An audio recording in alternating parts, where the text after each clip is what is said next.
Hola, buenos días a todos. Bienvenidos a este webinar day que vamos a hacer desde EFOR, dedicado principalmente al nuevo Reglamento Europeo de Protección de Datos, al GDPR o RGPD, dependiendo de si utilizamos las siglas españolas o anglosajonas.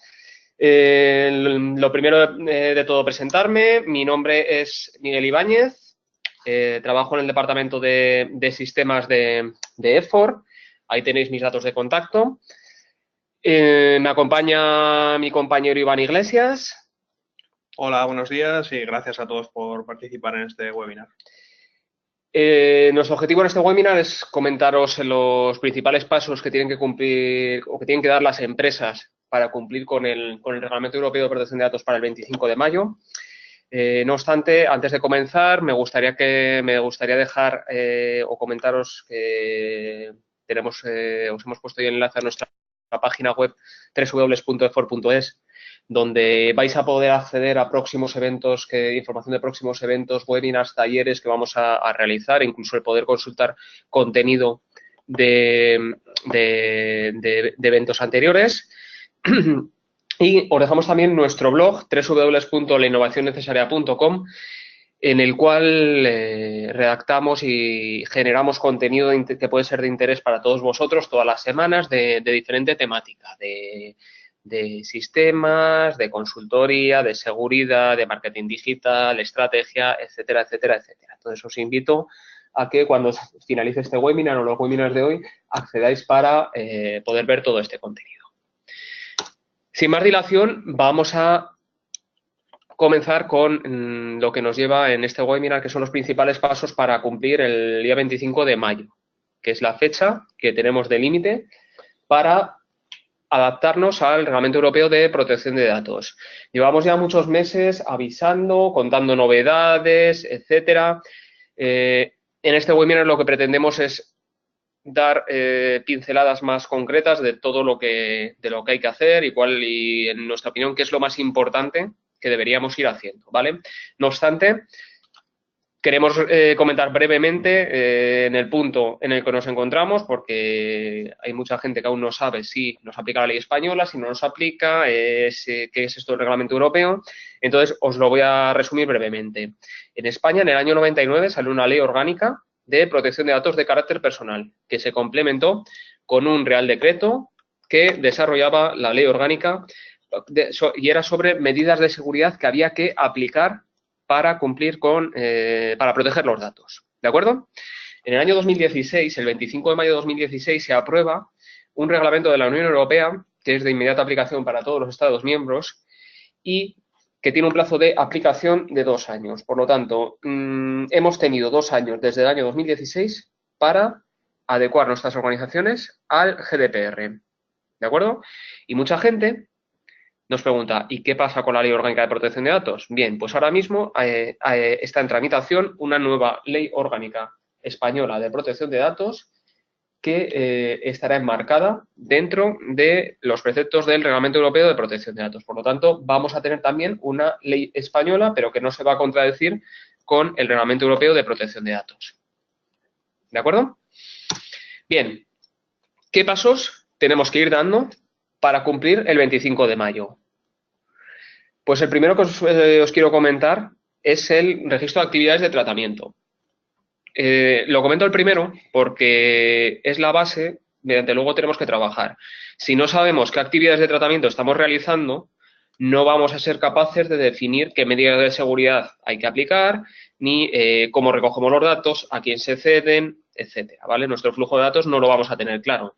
Entonces, lo primero de todo sería realizar un registro de actividades de tratamiento. Un registro de actividades de tratamiento no deja de ser algo similar a lo que teníamos anteriormente con los ficheros que se declaraban ante la Agencia Española de Protección de Datos, ¿vale? Cosa que ya no habrá que hacer.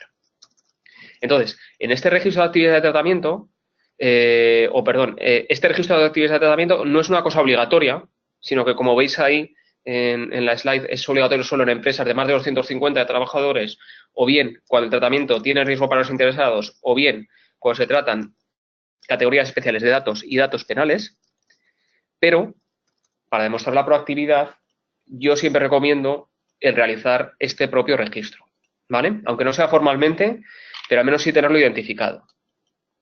¿De acuerdo? Y con esto lo que haremos al fin y al cabo es tener un listado de qué actividades de tratamiento de datos tenemos, ¿vale? Ese listado, pues oye, puede ser nuestra actividad de tratamiento de datos de recursos humanos, de candidatos a puestos de empleo, de alumnos, de videovigilancia, etcétera. Cualquier actividad de tratamiento de datos que hagamos en nuestra organización. Estas actividades de tratamiento de datos deben contener una serie de información, ¿verdad, Iván? Sí, para cada actividad este registro debe contener los datos de contacto del responsable, que el responsable puede ser una persona o varias, o una empresa, varias empresas o cualquier entidad. Y los datos de contacto que serían el nombre, apellidos en caso de ser persona, DNI o CIF y dirección o teléfono de contacto. También debe contener la finalidad, que es el objetivo con el cual se tratan los datos. Por poner un ejemplo, pues, por ejemplo, la realización de nóminas podría ser la finalidad. También ha de contener categorías de interesados. En nuestro caso, serían los trabajadores para realizar las nóminas, pero bueno, podrían ser clientes, proveedores, alumnos, cualquier categoría. Después también ha de contener categorías de datos, que en el GPDR se establecen 3 categorías de datos. Los datos básicos, que son los que no corresponden a ninguna de las otras 2 clases, como por ejemplo nombre, dirección, teléfono, edad, sexo, etc. Los datos especiales, que pueden ser datos de carácter étnico, opiniones políticas, convicciones religiosas o filosóficas, afiliación social, datos genéticos o biométricos, datos relativos a la salud o la vida y orientación sexuales. Sí, son, por hacer una analogía, son básicamente los que había antes de nivel alto en LOPD, ¿vale? Más los datos biométricos y genéticos. Otro tipo de datos son los penales, que son los datos relativos a condenas o delitos penales. Pasando al siguiente campo, que es destinatarios. En nuestro ejemplo, para la realización de nóminas, pues se podrían pasar los datos al Departamento de Recursos Humanos o a una gestoría, empresa, por ejemplo, ¿vale? Sería tener identificados todos los destinatarios de datos que hay, ¿vale? También ha de contener este registro las transferencias internacionales.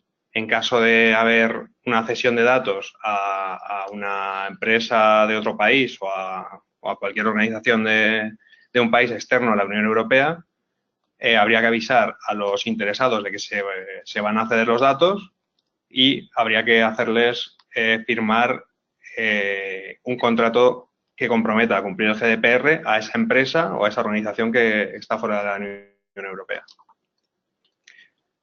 También habría que indicar los plazos para la supresión de los datos. El GDPR establece que los datos tienen que tener un límite temporal de permanencia y es más que recomendable pues, crear una herramienta automática que haga este proceso de borrado de datos para que no esté más tiempo del necesario. También sería importante que no estuvieran menos, pues por ejemplo, en nuestro caso de las nóminas, pues a lo mejor tesorería podría pedirnos datos de un trabajador que ya no está trabajando con nosotros, pero sí que tiene cierta relación contractual en el pasado. Sí, básicamente lo que se basa ahora el Reglamento Europeo de Protección de Datos es ten el menor dato, la menor cantidad de datos por el menor tiempo posible, ¿vale? Entonces tenemos que tener claro cuándo deberíamos eliminarlos, ¿de acuerdo? Vale, este registro de actividades de tratamiento también debe tener la descripción de las medidas de seguridad, que son las medidas que se van a aplicar para aumentar la seguridad, para disminuir la probabilidad de ocurrencia y disminuir también el impacto que puede tener sobre los datos de carácter personal. Vale. Esto último que ha comentado Iván, quiero ligarlo con el tema del análisis de riesgos. ¿Vale? Y os digo por qué, aunque ya lo hemos comentado muchas veces en todos los eventos y webinars que llevamos haciendo, el paradigma de la protección de datos ha cambiado con este reglamento, ¿vale? Antes, con el reglamento de medidas de seguridad que desarrollaba la LOPD, básicamente te decía, si tú tienes datos de nivel básico, tienes que hacer esto, si tienes datos de nivel medio, tienes que hacer esto, si tienes datos de nivel alto, tienes que hacer esto. Ahora no te lo dice, ¿vale? Entonces, os preguntaréis, ¿y qué medidas tengo que poner? ¿Tengo que cifrar mi base de datos o no? ¿Tengo que tener copias fuera de seguridad fuera de instalaciones o no? ¿Tengo que tener un control de acceso biométrico con huella o no? ¿Vale? Pues eso lo tiene que decidir cada empresa y en base a un análisis de riesgos, ¿vale? No es lo mismo el riesgo que tiene un gran hospital que un doctor que está pasando consulta en su casa, ¿vale? Y sin embargo los dos tienen datos de salud, ¿vale? No tienen las mismas amenazas. Entonces, es importante analizar los riesgos y en base a ello aplicar las medidas de seguridad que la organización crea que son adecuadas para proteger los datos. Y muchos preguntaréis, ¿y esas medidas, y podemos entonces seguir aplicando las medidas que teníamos en la LOPD? Pues en algunos casos sí, en otros casos no. En algunos casos habrá medidas que exige la LOPD que igual ya no vais a tener que poner porque no tenéis esas amenazas. Y en otros casos, igual hay medidas que vais a tener que poner adicionalmente porque no los cubrirá la LOPD. ¿Vale? Entonces se basa todo en hacer un análisis de riesgos en base a las amenazas que tengáis. Es muy importante esto que dice Miguel porque en la LOPD sí que estaba muy estandarizado con tablas qué es lo que había que hacer en cada caso, pero aquí en el GDPR sí que es más a interpretación libre del responsable de tratamiento y del delegado de protección que hablaremos después. Sí, porque básicamente luego va a haber que demostrar, si hay cualquier problema, va a haber que demostrar que nosotros hemos evaluado correctamente esos riesgos y que hemos hemos implantado medidas de seguridad para poder protegerlos, ¿vale?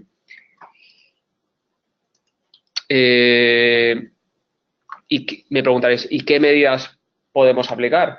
Pues, por ejemplo, tenemos un estándar que es la ISO 27001 que se complementa con la ISO 27002, en la cual la ISO 27002 explica cómo implementar controles de seguridad de la ISO 27001, ¿vale? Y es un buen catálogo para poder decidir qué medidas podemos aplicar, ¿vale? Os pongo también otro ahí que es el Esquema Nacional de Seguridad. El Esquema Nacional de Seguridad es una normativa española que deben cumplir las administraciones públicas para la protección de los servicios y de la información que se ofrece a los ciudadanos, ¿vale? El Esquema Nacional de Seguridad, aparte de poner o de definir una serie de medidas de seguridad que hay que implantar, la Agencia Española de Protección de Datos y el anteproyecto de ley de adecuación de la ley española al Reglamento Europeo de Protección de Datos indica que las administraciones públicas, las medidas de seguridad van a tener que ser las que te marque el Esquema Nacional de Seguridad, ¿vale? Es decir, en este caso sí que se han mojado. En este caso no va a estar a criterio de la organización, ¿vale? Entonces, como resumen del tema de medidas de seguridad, tenéis que hacer un análisis de riesgos, ¿vale? Si no tenéis un análisis de riesgos, no vais a saber dónde tenéis los problemas o dónde tenéis las amenazas y no vais a ser capaces de decidir qué medidas de seguridad hay que implantar, ¿de acuerdo? Entonces, uno de los pasos a realizar antes del 25 de mayo es hacer un análisis de riesgos y además uno de los primeros, un análisis de riesgos de las actividades de tratamiento que hayáis identificado. Y en base a ello decidir. Que luego las medidas sean insuficientes o excesivas, os lo dará la experiencia, ¿vale? Pero tenéis que hacer este análisis de riesgos. Vale. Otro punto que además yo creo que es el que está dando más quebraderos de cabeza a las organizaciones españolas, bueno, y no solo españolas, sino europeas, y es donde va a haber que hacer más cambios, es en el tema de información a los interesados, ¿vale? La información a los interesados la hemos proporcionado siempre, pero ahora hay un cambio. Aparte de que hay que informar de alguna cosa más, que como se estaba haciendo ahora en los formularios de recogida de datos, etcétera, ahora nos marca el reglamento que el consentimiento tiene que ser explícito, ¿vale?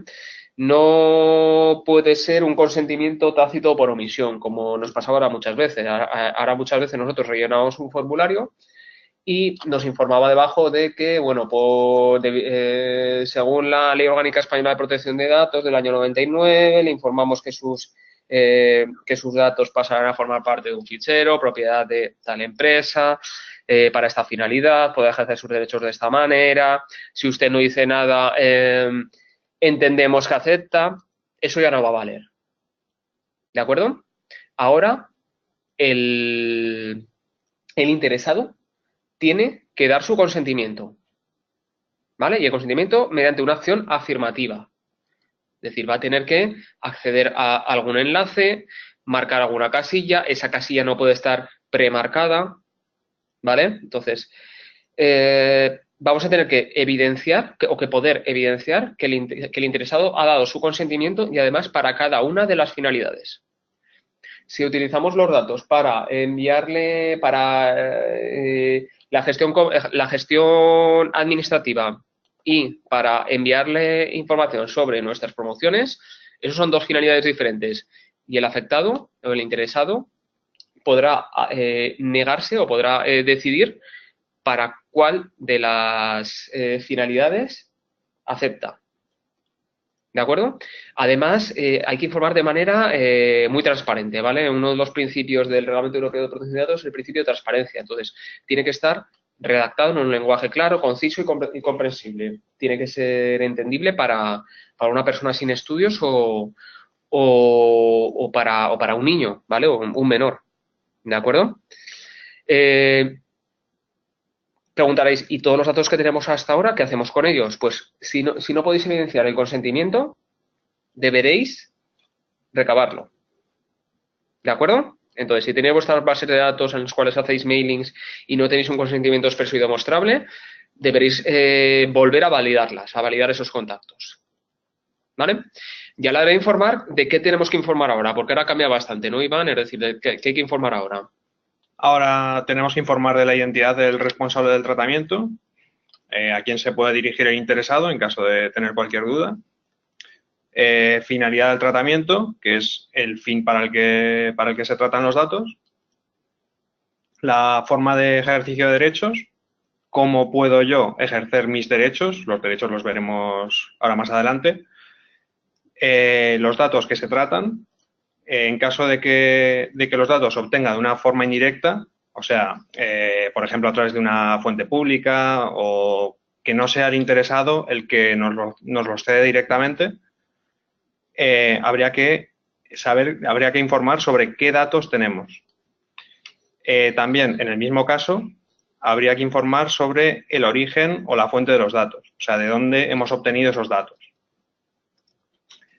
Y después, como decía Miguel, para una mayor claridad y transparencia, los datos se presentan, además en un lenguaje claro y que pueda entender cualquier persona, se presentan en dos capas. Sí, esto más que nada es una propuesta de la Agencia Española de Protección de Datos, porque como hay que informar de muchas cosas, te dice, vale, no informes de todo de golpe, informa en una primera capa de lo principal y en una segunda capa del resto de cosas, ¿vale? Esto es como si dijésemos, por ejemplo, con la política de cookies, que vosotros cuando hacéis a una página web, tú accedes y te dice, tenemos cookies, ¿vale? En una primera capa, como si dijésemos. Y las cookies las utilizamos para esto, ¿vale? Si quieres ampliar información, accede a nuestra política de cookies, ¿vale? Pues esto sería algo similar, ¿de acuerdo? Es decir, que en una primera capa tú informes de, pues eso, la entidad responsable, la finalidad, la legitimación, los destinatarios, los derechos, y luego ya en esa segunda capa, pues de todo eso que veis ahí, ¿no? ¿Alguna cosa que creas reseñable comentar, Iván, de todo esto? No, en pantalla tenéis simplemente ejemplos que recomienda el RGPD. Sí, por ejemplo, el delegado de protección de datos, quién es decir, perdón, no quién es, sino cuáles son sus datos de contacto, la base jurídica del tratamiento, si tenemos decisiones automatizadas, ejercicio de derechos, etcétera, ¿vale? Es decir, todo esto bastante más explicado. ¿De acuerdo? Entonces, lo que os he dicho, para mí es bastante importante, o yo creo que es el punto en el que las organizaciones españolas van a tener que realizar más trabajo, porque mientras que en otros puntos venimos bastante bien, aquí no estamos tan bien, ¿vale? Bien, relaciones con terceros. Esto lo considero también bastante importante. Las relaciones con terceros, nosotros cuando tratamos datos de carácter personal, muchas veces realizamos tratamientos por encargo, ¿vale? Como ha comentado Iván, pues a veces tenemos encargados de tratamiento, por ejemplo, pues oye, una gestoría que nos lleva las nóminas o nuestro proveedor de alojamiento web o de nuestra aplicación o de nuestro RP o que nos lleva el mantenimiento del CRM, cualquier empresa que podáis pensar que puede llegar a hacer un tratamiento por encargo vuestro, ¿vale? O hacer un alojamiento, al fin y al cabo, que también sería un encargo. El Reglamento Europeo de Protección de Datos ahora lo que te hace bastante más hincapié en este tema, ¿vale? Nosotros hasta ahora lo que hacíamos en este tema era, vale, nosotros o lo que solíamos hacer, contratamos con un tercero y entonces firmamos o suscribimos un acuerdo de confidencialidad con ellos en el cual, pues oye, se comprometían a cumplir con la LOPD y bueno, con eso más o menos nos cubríamos, ¿vale? Y digo más o menos porque eso tampoco es así. Ahora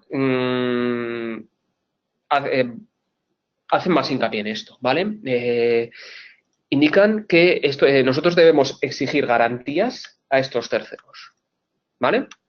Es decir, nosotros, como responsables del tratamiento, tenemos que ser capaces de elegir tenemos que elegir concienzudamente quién va a ser ese tercero que va a tratar nuestros datos, ¿vale? No podemos coger al primero que pase por la calle, ¿vale? Le vamos a tener que exigir además garantías, ¿vale?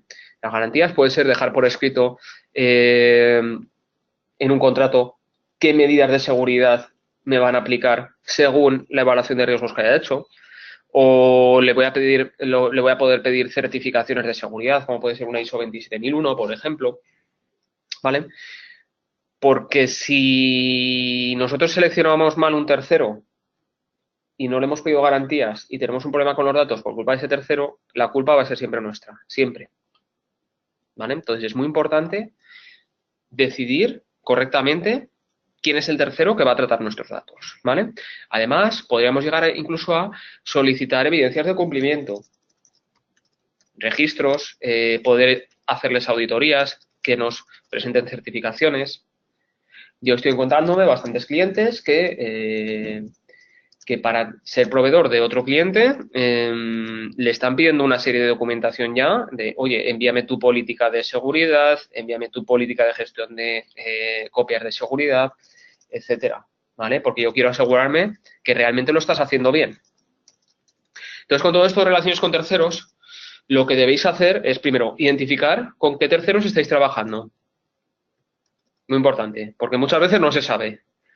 Y una vez identificados, revisar los contratos que tenéis con ellos, exigirles garantías, volver a redactar los contratos, firmarlos, poder incluso pedirles acuerdos de nivel de servicio, SLAs, ¿vale? Establecer un canal con ellos de comunicación de incidencias. Si ese tercero tiene una incidencia, me la va a tener que comunicar, ¿vale? Siguiente. Delegado de protección de datos. El delegado de protección de datos es una figura que aparece nueva en España, bueno, o casi en Europa, en casi todos los países de Europa, menos en Alemania, y tiene una serie de funciones dentro de la organización. Sí, es una persona o varias personas, podría ser, o una organización o empresa. Sí, puede ser una persona física o jurídica, ¿vale? Además puede ser interna de la organización, externalizada, a nivel de grupo, no tiene por qué ser una persona física de la organización, ¿vale? Que ha de tener los conocimientos jurídicos y técnicos suficientes como para desarrollar su labor. También hay 3 organismos en España que pueden certificar a un delegado de protección de datos, pero esa certificación no es obligatoria para ejercer, aunque siempre puede dar garantías a una empresa para poder seleccionarla. Sí, por ejemplo, ligándolo con lo anterior de los terceros, si yo voy a externalizar el servicio de delegado de protección de datos con un tercero, yo debería asegurarme que ese tercero me ofrece unas garantías. ¿Qué garantías podrían ser en este caso? Una certificación, ¿vale?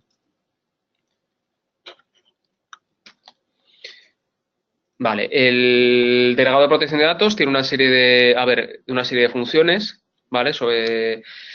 La principal es asesorar al responsable de tratamiento, ¿vale? Pero además tiene que velar por diferentes cosas. Sí, ha de supervisar el cumplimiento del GDPR, también la aplicación de la protección de datos, o sea que se están aplicando ciertas medidas para proteger en la medida de lo posible los datos de carácter personal, asignación de responsabilidades, ha de supervisar que toda la persona que tiene acceso a los datos personales tiene cierta responsabilidad y ha firmado un contrato que le obliga a cumplir el GDPR. También ha de supervisar la formación del personal autorizado. O sea, toda la persona de la empresa que tiene acceso a los datos personales ha de estar formado para minimizar los riesgos. Ha de hacer una evaluación de impacto para tener constancia de las amenazas y qué posibles quiebras de seguridad hay, qué impacto pueden tener, etcétera. Y también ha de realizar auditorías para, a lo largo del tiempo, ver cómo van evolucionando esas brechas de seguridad y esos riesgos que puede haber. Efectivamente. ¿Vale? Comentar también con el delegado de protección de datos que no es la misma figura que el responsable de seguridad que había del EOPD, ¿vale? Sino que es una figura totalmente diferente. ¿Vale? Que es una figura además que debe estar en contacto con nivel dirección y bueno, tiene un poco más de empaque que el responsable de seguridad. Es obligatorio bajo diferentes casuísticas, ¿vale? Es decir, no todas las organizaciones necesitan tener o tienen la obligación de tener un delegado de protección de datos, aunque sería recomendable, ¿vale? Y el reglamento europeo establece los siguientes supuestos en los que es obligatorio disponer de un delegado de protección de datos. Y es cuando hay observación habitual y sistemática de los interesados, categorías especiales de datos, datos penales, cuando es una autoridad o organismo público. ¿De acuerdo? Me diréis muchas veces, oye, o me diréis, esto no lo deja nada claro, ¿vale? Efectivamente, con esto no sabemos o muchas veces no sabemos si nuestra organización tiene que tener o no delegado de protección de datos, ¿vale? Entonces, por ejemplo, en el anteproyecto de ley española, lo que se ha hecho es definir ya pues una serie de sectores que sí que van a tener o que necesitan tener delegado de protección de datos. ¿No es así? Sí, se podría decir que son simplemente ejemplos de los cuatro apartados que da el reglamento europeo, que, bueno, por nombrar tres, por ejemplo, pues si es un colegio profesional, un centro docente de enseñanza o entidades que exploten redes y presten servicios de comunicaciones electrónicas, pues sí que has de tener tu delegado de protección de datos, que, por cierto, es DPD en castellano o DPO en inglés, Data Protection Officer. Sí, efectivamente. Muchas veces hablamos por siglas, en unos sitios igual que GDPR y RGPD lo estamos viendo por todos lados, pues aquí DPO, DPD, sepáis que es lo mismo, ¿vale? Entonces, ahí tenéis todos los sectores que es obligatorio nombrar un delegado de protección de datos. Y ese delegado de protección de datos hay que notificarlo también a la autoridad de control, que en este caso es la Agencia Española de Protección de Datos, ¿vale? Entonces, paso que tenéis que dar para cumplir el 25 de mayo. Y además debería ser uno de los primeros en el caso de que sea requisito. Primero, saber si tenéis que tener un delegado de protección de datos. Si lo tenéis que tener, nombrarlo. ¿Vale? Y en base a ello, pues ya comenzar a trabajar.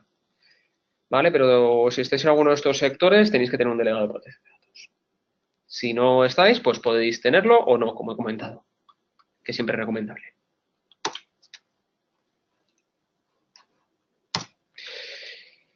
Vale. Otro de los pasos que hay que dar para cumplir el 25 de mayo es tener claro los procedimientos de notificación y gestión de derechos de los interesados. Hasta ahora, en LOPD, lo que teníamos era 4 derechos que se conocían por las siglas ARCO, de los derechos ARCO, que eran los derechos de acceso, rectificación, cancelación y oposición. ¿vale? Si alguien quería ejercer alguno de esos derechos, nosotros tenemos que tener un procedimiento interno y en el cual luego teníamos que dar respuesta a esa persona, a la petición de esa persona. Son derechos que tenemos todos los ciudadanos, ¿vale? Entonces, aquí aparecen nuevos derechos, ¿verdad, Iván? Sí, tenemos, aparte de los derechos ARCO, que algunos han cambiado de nombre, aquí tenemos nuevos derechos.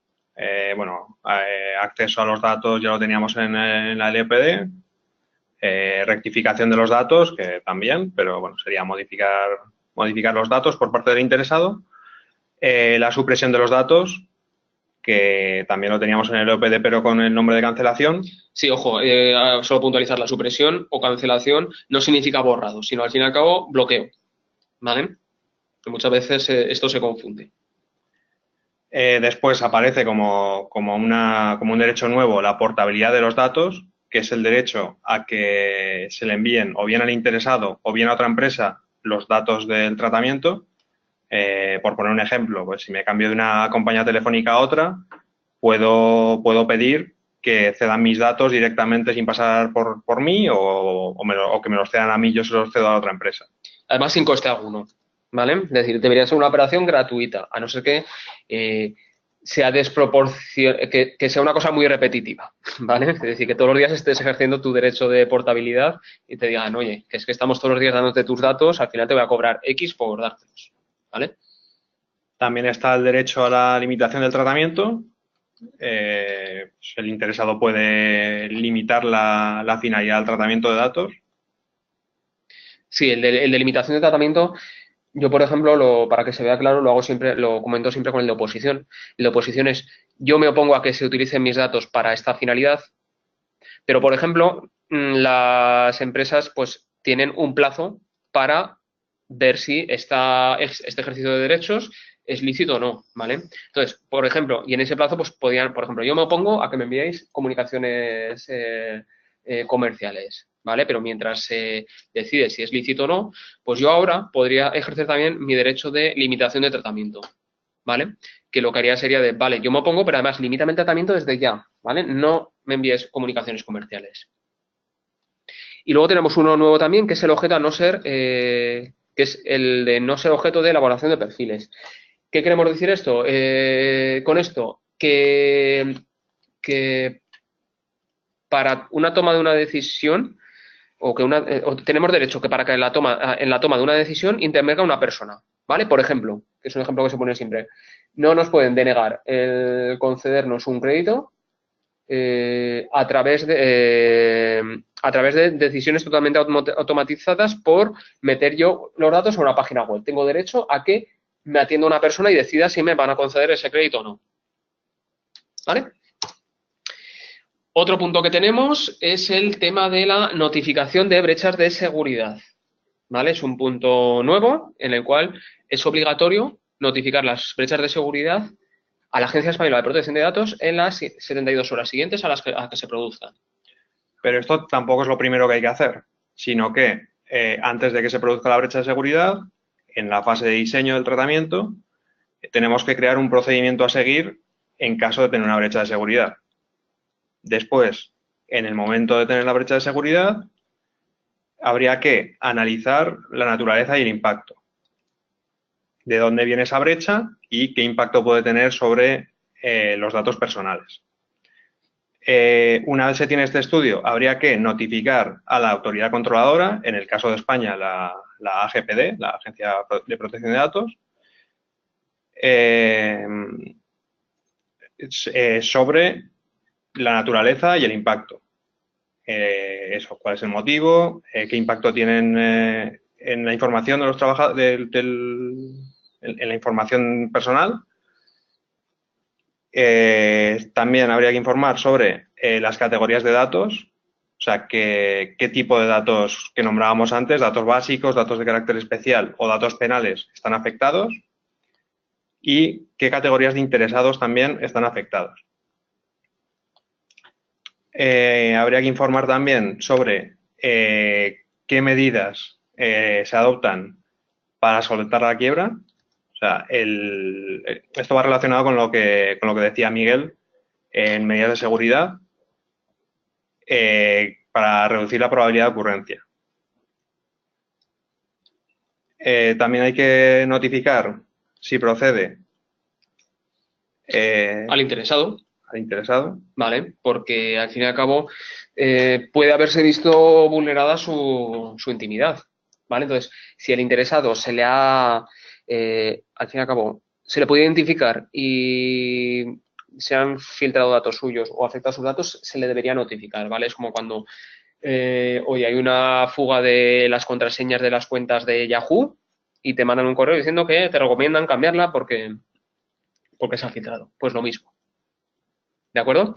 Entonces, conclusión, tenéis que tener un procedimiento de notificación de brechas de seguridad. Tenéis que saber que hay que notificarlas. La organización tiene que saber que hay que notificar las brechas de seguridad. ¿Vale? Entonces, tendréis que tener un procedimiento y notificarlo luego por los medios correspondientes a la Agencia Española de Protección de Datos. Evaluación de impacto. Tenemos la obligación o para ciertas actividades de tratamiento de datos hay que hacer una evaluación de impacto. Una evaluación de impacto no deja de ser el evaluar qué impacto, perdón por la redundancia, tendría la materialización de una amenaza en los datos de carácter personal. ¿Vale? Hay que hacerlo cuando tengamos nuevas tecnologías con alto riesgo, cuando se haga la evaluación de perfiles, cuando tengamos datos penales, cuando se haga un tratamiento a gran escala basado en zonas públicas o categorías especiales. En esos casos deberíamos hacer una evaluación de impacto, pero además previa al tratamiento. Porque en ese caso lo que haremos será, previo al tratamiento, evaluar qué impacto va a tener y en base a ello aplicar también las medidas de seguridad. ¿Vale? Es decir, ya no nos va a valer solo saber los riesgos, sino que vamos a tener que conocer también cuál va a ser el impacto en cada uno de los riesgos. ¿De acuerdo? Bueno, con esto damos por finalizado este primer webinar del Webinar Day que tenemos hoy sobre el Reglamento Europeo de Protección de Datos. Aquí tenéis que, bueno, hoy hemos lanzado una oferta especial para los asistentes a los webinars y es un descuento del 30% en la consultoría de adaptación de las organizaciones y un 50% hasta final de año en la herramienta ProQuo GDPR que os enseñaremos en uno de los siguientes webinars. Si estáis interesados podéis enviar un mail a marketing@efor.es y se os dará toda la información pertinente, ¿vale? Entonces vamos a dejar 5 minutos para responder todas las preguntas que podamos, que nos queráis formular, ¿vale? Las que no se puedan formular o las que no dé tiempo a responder, lo que vamos a hacer es os las contestaremos por correo electrónico, ¿vale? Entonces, bueno, podéis ir dejando vuestras preguntas ahí.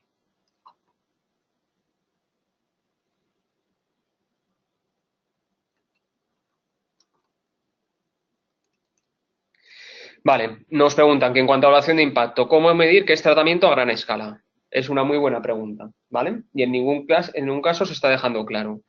Un tratamiento a gran escala no dicen si es 1.000 datos, 2.000 datos, 5.000 datos, 50.000 datos, ¿vale?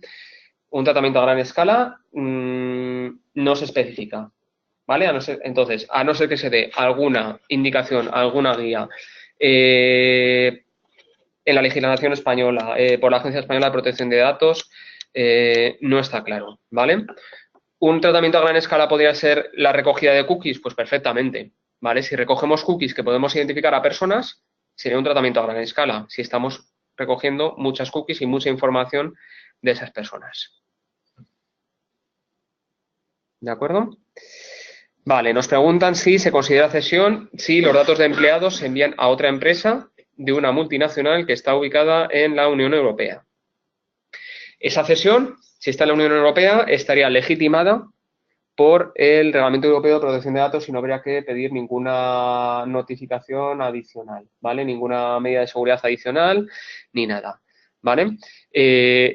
al ser una multinacional, no sería una cesión tampoco, ¿vale? Porque sería la misma sociedad y sería entre las diferentes organizaciones de la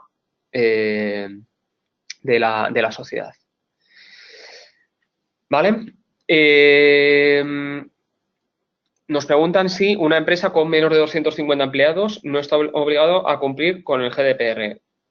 Eso es totalmente falso, ¿vale? Es decir, todo el mundo tiene que cumplir con el GDPR. Otra cosa es que si tienes menos de 250 empleados, no tengas que tener un registro de actividades de tratamiento.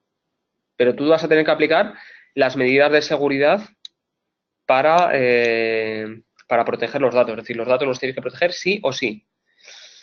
Más preguntas. ¿Se puede acceder al contenido del anteproyecto de ley española? Por internet está, ¿vale? Es decir, está público, si buscáis un poco por internet, no está, es decir, no está no está en la Agencia Española de Protección de Datos ni nada, pero bueno, se puede acceder. Yo he accedido y lo he consultado.